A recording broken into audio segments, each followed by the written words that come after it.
राधा राधा राधा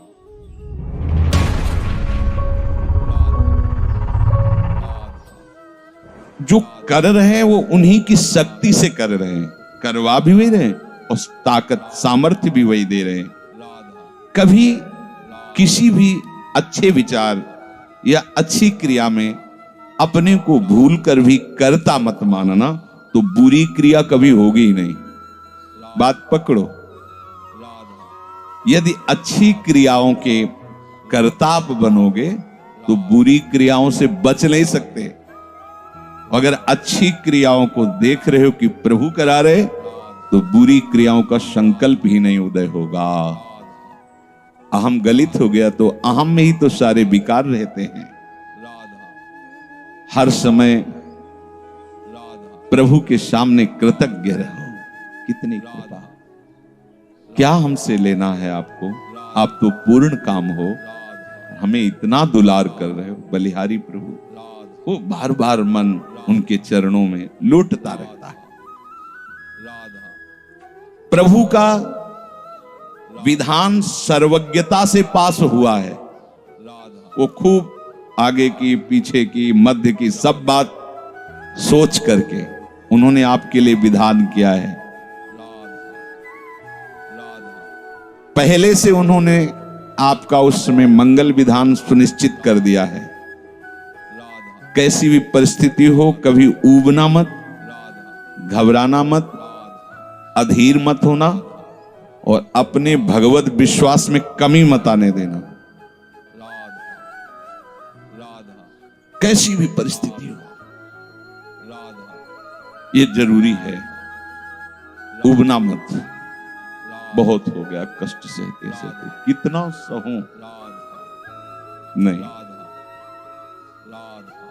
ये अगर ऐसा आ रहा है तो भी आप भगवद आश्रित नहीं हुए। नहीं, ऐसा आ ही नहीं सकता। बड़ा आनंद आता है कष्ट में, बड़ा आनंद आता है। पूरा का पूरा मन, इंद्रियां केवल प्रभु में होती, क्योंकि कष्ट में कोई विषय की इच्छा तो होती नहीं। किसी को भी भारी पीड़ा है तो सब उसी में होती। जिसने अभ्यास किया है भगवत चिंतन का, आश्रय है प्रभु का, तो कष्ट में भाग के कहां जाएगा? उसी में तो एकदम तन्मय हो जाता है मन, इंद्रिया। आज जो आप भागवती का अभ्यास करते हो, तो आपको पूर्वाभ्यास परेशान करता है ना, विषय चिंतन। और जिसने पूर्व में खूब भजन किया है, तो आज विषयों के बीच में भी हो तो उसका भजन कैसे रुक जाएगा? सोचो जरा। आज आप खूब भजन की चेष्टा कर रहे हो, पर पूर्वाभ्यास आपको विघ्न पहुंचा रहा है ना। ऐसे ही यदि आपने भजन का अभ्यास किया, तो वर्तमान में कैसी भी दुखद विषयमयी कैसी भी परिस्थिति हो, वो कैसे रुक जाएगा? जब असद अभ्यास सत अभ्यास के बीच में प्रकट हो रहा है, तो सत अभ्यास असत की सत्ता कैसे रहने देगा? इसीलिए जो भजन परायण जन होते, भारी से भारी विषम परिस्थिति में भी हर समय भजन करना नहीं होता, भजन नृत्य करता है, वो निहाल हो जाता है। सुख किसे कहते तब आप जानेंगे। सुख का परिचय तब आप जानेंगे जब इतना भरोसा हो कि कैसी भी परिस्थिति हो, उबना नहीं, घबराना नहीं, अधीर मत होना और विश्वास में कमी मत आने देना। कब तक भोगूं, कब तक? ऐसे लोग हैं, उद्दंडता करते हैं, पाप करते हैं, उनको बुखार भी नहीं होता। भजन में लगे लोगों को देखो, कितना कष्ट। ये क्या है प्रभु? कम से कम उनका शरीर स्वस्थ रखो तो आपका यश गा रहे भजन। उनका विधान सर्वज्ञता से भरा हुआ है। तुम अल्पज्ञ हो, तुम वर्तमान की बात सोच रहे हो। वो तीनों कालों को देखकर निर्णय करके परिस्थिति दिया, इसलिए मस्त रहो उनके भरोसे पर। कभी कई बार चर्चा की है प्रताप राय जी की, बचपन से भजन परायण थे। ईश्वर संपन्न घर था, भाई बहन सब। खूब। कुछ दिनों बाद माता पिता पधार गए, पूरा अधिकार। ऐसे भजन में डूबे रहते कि उनका व्यापार था कि जैसे कोई धन लेने के लिए आया तो उसके लिए कुछ गिरवी रखना होता था, आभूषण आदि, और जितनी आवश्यकता है आप धन ले जाइए, और जब धन मिल जाए तो ब्याज सहित उसमें रख जाना और अपना सामान ले जाना। एक बक्सा रखा रहता था और वो आप माला लिए हर समय भजन करते थे। बड़े वास्तविक आंतरिक वृत्ति से प्रभु में लगे थे, पर उनकी कुल परंपरा का यह व्यापार था। जैसे सदन जी की कुल परंपरा, तो कुछ गृहस्थ ऐसे महापुरुष जो अपने, भगवान भी कहते पर धर्मो भयावहा सुधर्मो निधनो श्रेया, पर धर्म, वो जो वहां का काजी था उसने देखा कि बिना किसी प्रयत्न के बड़ा आनंद इनके चल रहा है, तो जलन होती, जो भगवत विरोधी जन, विमुख जन होते हैं तो जलन होती है। इसको दूसरे रूप में हम कह सकते हैं कि प्रभु अब उनके भजन का फल देना चाहते थे। दोनों बातें, परिणाम जान गए हैं इसलिए हम कह रहे हैं प्रभु उनके भजन का फल देना चाहते थे, और वो वर्तमान से देखो तो वो द्रोही थे, भगवत द्रोही जन। 3 लोगों ने काजी से मिलकर कहा बड़ा सुख लूट रहा है, हम जाके देखा है, बढ़िया काम बन जाए। वो देखता भी नहीं कि बक्से में क्या रखा गया। तो कुछ कंकड़ ऐसे झोली में, पहले थैली टाइप की झोली होती, गए प्रणाम किया और कहा हमें 10,000 रुपए की आवश्यकता, यहां लिखो उसका तारीख दिन, चेक भी नहीं कर। वो इतने विश्वास परायण भक्त थे, अभी तक ऐसा कुछ हुआ भी नहीं था। 10,000 रुपए, थोड़ी देर में दूसरा आ गया, थोड़ी देर में तीसरा आ गया, धन था। 2-3 दिन बाद एक आया, 10,000 का ब्याज, 10,000 रुपए उनका, अपनी जहां रखा हो निकाल लीजिए। थैली निकाली और 2500 लोगों को पहले से काजी ने वहां भेज रखा था, सबके सामने डाला। देखो कितना पाखंडी है, हमारी सोने की सब जो आभूषण थे सब हटा के देखो इसमें पत्थर रख दिया। और वो कल एक दूसरा आ गया, प्रताप राय जी आपसे ये 10,000 रुपए, ये आपका ब्याज का पैसा। उसे अरे हाँ मेरे भी स्वर्ण, तीसरा है। फिर अब तो जितने गांव वाले थे जो श्रद्धा करते थे कि भक्त है, बड़ा उनका सम्मान था, सब उनके मुंह पे निंदा करने लगे। तिलक लगाए बैठे हो, कंठी बांधे हो, नाम जप करते, तुम्हें शर्म नहीं आती? तभी हम लोग सोचते थे कि कुछ करते हो नहीं, इतना माला माल हो रहे हो, ऐसी बेईमानी तुम करते हो। काजी आ गया, उसने कहा तुम रिपोर्ट लिखो। रिपोर्ट लिखाई गई, बादशाह के पास रिपोर्ट पहुंचा गई। उन्होंने कहा ऐसे पाखंडी को बंदी बना लिया जाए, सारी संपत्ति जब्त कर ली जाए। प्रताप राय जी ने जब सुन, अवाक, मतलब पत्नी से कहा कि ठाकुर जी की सेवा में बाधा ना पहुंचे, तुम ठाकुर जी को लो, पीछे के मार्ग से निकल जाओ, कुछ भोग सामग्री, आभूषण और ठाकुर जी को लेकर चले। पत्नी ने ऐसा किया, साफ एक बर्तन भी नहीं रहने दिया और उनको हथकड़ी डाल करके जेल में पहुंचा दिया, सब लूट लिया, सब नष्ट भ्रष्ट कर दिया। अब आप देखते जाओ। जब वहां पहुंचे तो जो विरोधी जन थे तो उन्होंने कहा कि ठाकुर के बहुत से आभूषण, बड़ी महंगी मूर्ति इनकी ठाकुर की, इनकी पत्नी, उसको तो आपने बंदी नहीं बनाया।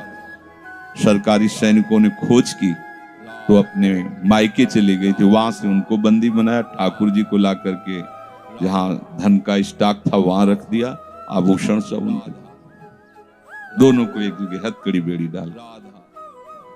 वो ठाकुर जी से एकांत में जेल में कहने लगे कि ये सब लीला तो हमें बर्दाश्त है, लेकिन आप जो हमारे प्राणनाथ हैं, आपको बंद कर दिया गया, भोग नहीं लगेगा, आरती नहीं होगी, आपको शयन नहीं करे, ये हमसे बर्दाश्त नहीं होता। प्राण हमारे ले लो, हम आपकी सेवा के बिना नहीं रह सकते। मुझे ये जो कुछ किया इस तो बर्दाश्त है, पर आप हमारे पास नहीं, आपकी सेवा नहीं, और जीवन भर कुल परंपरा से आपकी सेवा होती, नाथ ये मुझसे बर्दाश्त नहीं होता, विकल होकर के रोए। तो वहीं गलबैया दिए प्रिया प्रीतम जेल में ही प्रकट हो गए, निहाल कर दिया। आगे जो बड़ा चरित्र है, हम ये बताना चाहते हैं कि देखने में तो हमें लगा कि देखो ऐसे महान भक्त के जीवन में कैसी परिस्थिति आई, पर परिणाम देखकर हम ये कह सकते हैं कि ये फल वृत्ति आई, पूरे जीवन के भजन का फल कि सच्चिदानंद प्रभु का साक्षात दर्शन, साक्षात ऐसी महान स्थिति आगे उनकी वर्णन है। क्या कह रहे कि ऊबो मत, घबराओ मत, अधीर मत हो, विश्वास में कमी मत होने दो। अब प्रभु ने क्या देखा कि इसे ना संपत्ति के हरण का दुख है और ना इसे किसी सम्मान नष्ट का। पूरे जीवन भर सम्मानित रहे, गांव के सब भगत जी हैं, सब मिटिया मेट हो गया, इस बात का कोई दुख नहीं, केवल मेरी सेवा का सुख। आगे चरित्र में आता है फिर उन्होंने जो लीला की कि बादशाह चरणों में झुका, पूरी समाज के सामने उन तीनों ने स्वीकार किया मैंने कपट किया, फिर जय जयकार। ये तो उनके एक मिनट का काम होता है, ये उनका है। तिनके को ब्रह्मा बना देना, ब्रह्मा को तिनका बना देना, ये उनका तो खिलवाड़ होता है। इसलिए कभी विश्वास कम मत करना, क्योंकि ऐसी परिस्थिति आ सकती है कि आपको लगेगा कि अगर भगवान होता, मान लो वहीं थोड़ा सा नकारात्मक सोच कर ली जाए कि ऐसा क्या, जीवन भर आपसे प्यार करके भजन, इतनी भारी बेइज्जती, ऐसा ऐसा। भक्त अगर ऐसा चिंतन करता है तो शरणागति नहीं, क्योंकि शरणागति में विपरीत चिंतन की जगह नहीं होती, शरणागति में संशय नहीं होता। उसकी कृपा के असंख्य रूप हैं, वो आवश्यकता अनुसार जब जहां जैसे चाहेगी वैसा रूप रख लेगी। और आप शरणागत हैं तो आपके लिए अब कृपा के सिवा कोई दूसरा होगा नहीं। बैठा लिए हृदय में, आप प्रभु के शरणागत हैं, अब आप पर कृपा ही कृपा होगी। पर लिखा हुआ कि कृपा असंख्य रूप धारण कर सकती है, कोई भी रूप उसका हो सकता है। अब आदर करना, अब आपके जीवन में केवल कृपा होगी, शरणागत है पर उसका आदर करना। प्रभु के कृपा में, विधान में जो संदेह कर बैठता है, विरुद्ध चिंतन कर लेता है, तो उसको कृपा छोड़ती नहीं है, उसके लिए कृपा भयानक रूप धारण करती है और घेर करके उसको कृपा सिंधु से मिला देती है। और जो हृदय की निर्मलता से, विश्वास से, प्रेम पूर्वक सराहता रहता है, वाह अपना मानकर दंड दिया, बहुत अच्छा किया आपने, जो जो किया ना बहुत अच्छा किया प्रभु। अब लगता है कि आपने मुझे स्वीकार कर लिया, क्योंकि आप कुछ भी करने में अब हिचकते नहीं है, हमसे पूछने की जरूरत नहीं है, आप जो जो कर रहे बहुत। उसके लिए कृपा बहुत मृदु और शांत होकर प्रकाश रूप से उदित होती है और प्रभु के पास पहुंचा देती है। कृपा बख्शेगी नहीं। आप शरणागत हो, अगर ज्यादा चतुराई करोगे तो भयानक रूप धारण कर लेगी। अब तुम्हें जाना ही है प्रभु के पास, अगर सुलझोगे तो शांत सौम्य होते हुए आपको पहुंचा देगी। तुम विश्वास करो, इसी विश्वास से तुम्हें भगवत दृष्टि प्राप्त होने वाली है।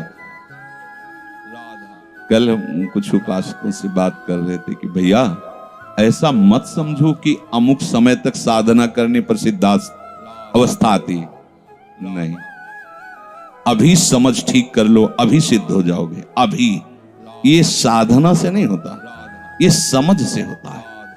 आपकी समझ ठीक हो गई, अभी वही आचरण आने लगेंगे जो सिद्धों में आचरण। हम लोगों के दिमाग में बैठा हुआ 12 वर्ष 18 वर्ष ऐसा वैसा, 12 जन्म में भी बात नहीं बनने वाली, और 12 मिनट भी बहुत होते हैं। समझ जाओ, जैसे कोई कहे ऐसे ही बोल रहे हो। आपके पास कोई उदाहरण है? भागवत में 11 स्कंद में तितिक्षु ब्राह्मण का चरित्र पढ़ लो, और ये भगवान श्री कृष्णचंद्र जो उद्धव को उसका चरित्र सुना रहे, मतलब उसका यश गान कर रहे हैं। और वो खुद कह रहा है कि मैंने जीवन में कभी कोई साधन भजन की बात जाने तो धर्म नहीं किया। हुआ क्या? कृपा उदित हुई, सर्वनाश का खेल हुआ और उसकी एकदम समझ ठीक हो गई। समझ पढ़ लेना उसकी, जिनके लिए मैंने पूरा जीवन, वो मुझे त्याग रहे। जिस धन को ना मैंने प्रयोग किया ना किसी को करने दिया, उसका अपहरण हो गया। जिस शरीर को मैं माना वो बुढ़ापे में जा रहा है। ये हो क्या रहा है? समझ ठीक हुई, उसी समय वो ऐसी स्थिति का महापुरुष हो गया कि भगवान उसका यश गा रहे। बोलो क्या साधना? समझ। रत्नावती जी ने क्या साधना की?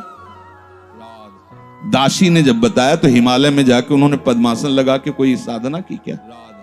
दासी ने बताया कि सबका प्रीतम परम सुंदर करुणामय बिहारी जो है, बस समझ पकड़ लिया बिहारी। और महान सिद्ध अपने लोग ऐसी धारणा बनाए हुए कि धीरे धीरे विषय छूटेगा, कामनाएं छूटेंगी, इतने वर्ष कम से कम, ऐसा वैसा कुछ नहीं। अभी एकदम स्वीकार करो, आनंद पूर्वक चल दो। स्वीकृति का सारा चमत्कार है, अंदर से स्वीकार कर लो। अब तुम्हें ध्यान दीजिए, वही पदार्थ, वही परिस्थिति, वही कार्य प्राप्त होगा जिससे तुम्हारा मंगल होगा। काहे को खोपड़ी लड़ाते हो? कितना आनंद है।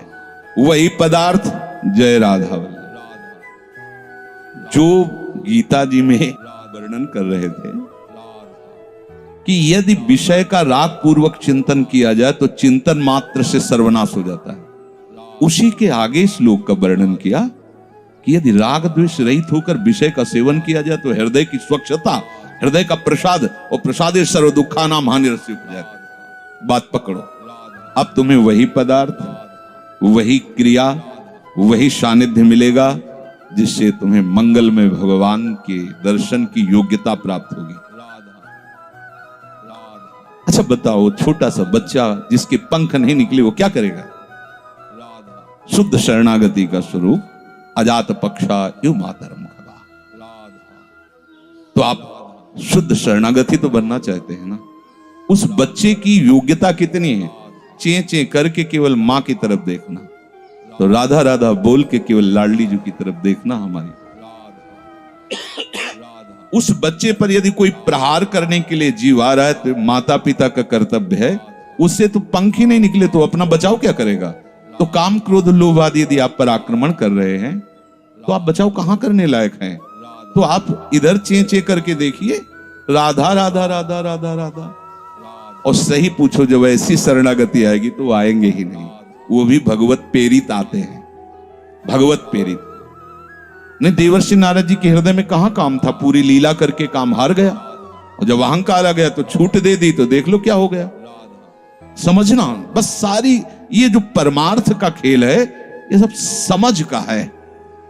आश्रय से जो भगवान कहते हैं कि बुद्धि योगम ददामिते, बस ये बुद्धि योग हो गया कि मस्त हो जाओगे। तेषाम सतत युक्तानाम भजताम प्रीति पूर्वकम ददामि बुद्धि योगम तम। अब जो भी पदार्थ, जो भी क्रिया, जो भी सानिध्य, वो कृपा के द्वारा होगा। अब हमें उसमें न राग करना न द्वेष करना, और इसका परिणाम क्या बताया? हृदय की स्वच्छता, परम प्रसाद और बुद्धि का भगवान में स्थित हो जाना। अब वो प्रतिकूल हुआ या अनुकूल हुआ? अगर प्रतिकूल हुआ तो आपने सोचा गलत सिद्धांत। अगर ये बात हम ना माने होते तो इससे सावधान रहते तो हमारा होना था। प्रभु का विधान था, उसमें कुछ है, बाद में देख लेना। उसका वो परिणाम होगा जो तुम नहीं निकाल सकते थे। उस प्रतिकूल पदार्थ, वस्तु, व्यक्ति के सानिध्य से वो ठीक हुआ है जो ठीक होना था, प्रभु ने भेजा है। अब तो तुम निश्चिंत हो जाओ, अब भय ना करो। समझना,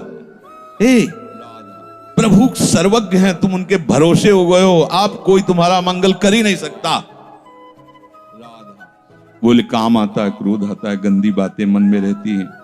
कहा जाता है जब ये तक हृदय में रहेंगे तब तक तुम्हें भगवत प्राप्ति नहीं होगी। शास्त्रों में खूब खुला वर्णन है। चाहे जहां देख लो, त्रिविधम नरकस्येदम द्वारम नाशन मात्मनः कामः क्रोधा तथा लोभा तस्मादे त्रयम त्यजेत। काम क्रोध मद लोभ सब नाथ नरक के पंथ। पर इसके बीच की हम एक रहस्यमयी बात आपको बताते हैं। यदि आपने भरोसा लाडली जी का कर लिया है और ये हैं, तो इनकी सत्ता नहीं, ये आने जाने वाले हैं और इनसे कुछ भी आपका नहीं बिगड़ने वाला। भरोसा इनका, ये तर्क वितर्क की बातें नहीं है, ये श्रद्धा विश्वास की बातें हैं। और धीरे धीरे एक दिन आप महात्मा बन जाओगे। देख लेना, विश्वास करना। कुछ बातें ऐसी होती जो यहां की होती हैं, क्योंकि पूरा जीवन जिए हैं तो उसको देखा है। पढ़ी लिखी बातों को जब तक अनुभव में नहीं किया जाता तो ठीक से समझ में नहीं आती। अब जैसे ये बात केवल समझ में आ जाए कि निर्विकार हृदय ही भगवत प्राप्ति की योग्यता, बढ़िया बढ़िया शब्द है, लेकिन जीवन में देखा है कि इसमें विकार है। जीवन में देखा है इसमें बहुत सी घृणित बातें रही और कसर रखा नहीं साधन में, भजन में, साधन में, उपासना में। गुरु कृपा से छूट नहीं दी। जीवन हो गया 5 मिनट भी इसको छूट नहीं दी। हर समय जैसे दुश्मन पर सवार रहे। देखो बीमार हैं, बुखार, ये दुनिया का सब नाटक, छूट नहीं। अगर थोड़ी भी सांस है, चलने की हिम्मत है तो चलेंगे। ऐसा नहीं कि बीमार हूं पड़ा, नहीं, हिम्मत है तो बैठेंगे, चिंतन सब। पर विकार देखा है, काम भी देखा है, क्रोध भी देखा है, 20 वर्ष बाद भी ममता को भी देखा है। अब हम क्या करें? निराश होकर बैठ जाएं क्या? नहीं। तो भगवत प्राप्ति तो होगी नहीं। 20 वर्ष से चलते रहे, ममता भी देखा पीछे, काम भी देखा, क्रोध। अब क्या करें? बिल्कुल निराश मत होना। ये वो विधान चल रहा है जो आपको सच्ची शरणागति में पहुंचाएगा। पक्का, बिल्कुल ये अनुभव की बात कह रहा हूं, इसमें कोई क्यों में करने की जरूरत नहीं। आपको निश्चित भगवत प्राप्ति होगी। काम क्रोध ये स्फुरित होते रहें तो भी आपको निश्चित भगवत प्राप्ति होगी, क्योंकि आपने आश्रय लिया है लाडली लाल का। इस पर किसी का तर्क नहीं चलेगा। जैसे कोई कहे तुम्हारे कहने से होता है, पता नहीं तुम्हारी छाती का अनुभव गलत हो तो, ठीक वैसे ही विषयों का सेवन करने वाला सुग्रीव, ठीक वैसे ही मदांध बाली, वो नहीं जानता भगवान को। भगवान सुग्रीव नहीं जानता। हनुमान जी कहते हैं कि महापराक्रमी चक्रवर्ती सम्राट महाराज दशरथ जी के पुत्र भगवान श्री राम हैं। इनसे मित्रता कर लो तो तुम बाली के भय से क्या, कोई भी तुम्हें भयभीत नहीं, काल भी भयभीत नहीं कर सकता। हनुमान जी पर विशेष श्रद्धा और विश्वास सुग्रीव का था, बहुत प्रीत है। एक तरह से उनके मंत्री हित, जैसा वो आदेश करते थे वैसा। एक भक्त पर विशेष श्रद्धा ने प्रभु से मित्रता करवाई, सामने अग्नि को साक्षी करके। ये इसके सुग्रीव के लिए नहीं, अग्नि को साक्षी करवाया भगवान के लिए कि आप निर्वाह करना। हनुमान जी बहुत भक्त चतुर होता है। फिर भी वो कह रहा कि मार देंगे बाली को। हनुमान जी कैसी बात को तुम इन पर संशय करते हो? बोले नहीं, अगर ये हमारा संशय मिटा दे तो मैं भय रहित हो जाऊं। क्या? ये ताड़ के वृक्ष हैं, एक बाण में ही एक दुंदुभी राक्षस जो क्या था उसकी अस्थियां और ताड़ को बेच दे तो मैं मान लूंगा कि बाली को मार सकते हैं। भगवान का अमोघ, हा मेरे प्रीतम, ये भक्ति है। एक महान भागवत शरणागत करवा रहा है, एक महान भागवत, लेकिन वो अपनी हर बात में प्रभु को जब खरा देख लेता है, वो अपना कहीं खरा नहीं है। आप देखते जाओ, भगवान ने बाली का उद्धार किया। जब प्रभु का तीर उसके हृदय में धसा हुआ है, प्रभु को देखा तो हृदय प्रीति, मुख वचन कठोरा, भगवान की तरफ देखकर हृदय में तो अपार प्रीति का हो भाग्य हो भाग्य। क्योंकि चलते समय उसकी पत्नी ने बता दिया था होश में, जो भगवान है वही है, दूसरा नहीं। उनका भगवान समदर्शी, मेरे से बैर क्यों करेंगे? कोई सुग्रीव इतना बड़ा भगत तो है नहीं, बचपन से जानने, दोनों भाई हैं, दोनों एक जैसे हैं, तो मैं बैरी हूं और वो प्यारा हो, ऐसा क्यों हो सकता है? वो तो समदर्शी। जब भगवान ने बाण मारा तो यही प्रश्न किया, बोला चितई राम की ओर, हृदय प्रीति मुख बचन कठोरा, बोला चितई मैं बैरी सुग्रीव प्यारा, कारण कवन। शब्द देखो, नाथ में मारा, मैं भी तो आपका हूं। नाथ शब्द दासत्व से, मैं भी तो आपका हूं, प्रभु मुझे मारा और इसको आपने प्यार किया, क्या खास बात थी? तो भगवान ने यही बताया कि तुमने सुन रखा था कि मेरी शरण में आ गया है, बस। अब आप देखो क्या नहीं है सुग्रीव के पास। और आगे उसी चरित्र के सर्वज्ञ लेखक गोस्वामी श्री तुलसीदास जी लिखते हैं कि जेहि अग बधेउ व्याध जिमि बाली, सोई सुकंठ पुण्य कीन कुचाली। कुचाली सब वही कुचाल की। इसकी व्याख्या नहीं करनी है, केवल समझना है। महाभागवत परम वंदनीय विभीषण जी, सोई करतूती विभीषण केरी, सपन हो राम तिंत, जन अवगुण प्रभु मान न काऊ, दीन बंधु अति मृदुल स्वभाऊ, रहत न प्रभु चित चूक किए की, करत सुरत सहबार ये की। इसने मुझे अपना माना बस। और ये तो हरि का स्वभाव वर्णन किया। और लाडली जो हरि के वात्सल्य समुद्र की सार, वात्सल्य समुद्र सार, यहां तो नेकहु नरिस को भूल हो न हो सके। ये कभी हृदय में सोचना कि मेरा हृदय विकारी है, तो पहली गलती तो आपने हृदयेश्वर के नाम ही हृदय नहीं किया। और दूसरी बात, अब मुझे परवाह क्या है? जब उन्होंने कहा मैं तुम्हें पास कर दूंगा, तो मुझे परेशानी क्या है? ककारा भी लिखना नहीं आता, उन्होंने अच्छे से नंबर ऊपर रख दिए तो हमारा काम बन गया। तो हमें अपनी शरणागति पर कभी अविश्वास नहीं करना। हमें अपनी स्थिति को देखकर कभी अपने प्रभु पर प्रश्नवाचक चिन्ह नहीं लगाना, तो इसका परिणाम होगा भगवत प्राप्ति। बिल्कुल आप अच्छे से समझ लो, हमारी आपकी बुद्धि एक भुनगे की तरह है और यात्रा ऐसी कि गरुड़ भी नहीं पार कर सकते। जाना वहां है जहां गरुड़ भी नहीं पार कर सकते।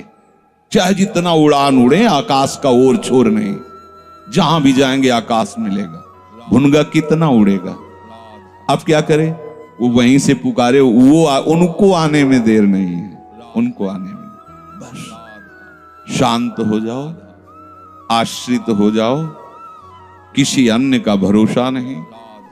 जो कुछ अन्य आपके हृदय में बचा है वो उनका कार्य है, वो सब सुधार लेंगे। बात मान लेना।